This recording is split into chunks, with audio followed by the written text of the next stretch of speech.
ஒருவேளை இதுவரையிலும் உங்களுடைய வாழ்க்கையிலே நிறைய காரியங்கள் நோ அப்படின்ற வார்த்தை வந்து கொண்டே இருந்திருக்கலாம். அவ்வளவுதான், இந்த மாதம் அது நோ, இந்த வாரம் இல்ல அது நடக்காது, இந்த வாரம் அது முடியாது, இந்த மாதத்தில் அது செய்ய முடியாது. ஒருவேளை கடந்த அநேக நாட்களாக நீங்கள் இந்த எஸ் அப்படின்ற ஒரு வார்த்தைக்காக நீங்கள் எதிர்பார்த்து கொண்டிருக்கலாம். எப்ப இது எஸ் அப்படின்னு மாறும், எப்ப இந்த காரியங்கள் கைகூடி வரும் என்று உங்க இருதயம் ஒருவேளை அங்கலாய்க்கலாம். ஆனால் இந்த மாதம் ஆண்டவர் கிருபையாய் வாக்கு கொடுக்கிறார்.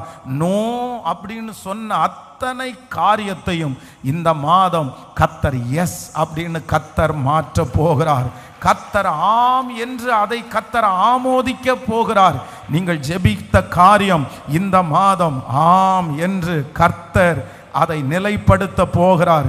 இந்த மாதம் பரலோகத்திலிருந்து ஒரு சத்தம், அந்த சத்தத்திலே ஒரே ஒரு வார்த்தை வருகிறது, அது ஆம் என்கிற வார்த்தை. பல நாட்களாய் ஜெபித்ததற்கு கர்த்தர் ஆம் என்று சொல்ல போகிறார்.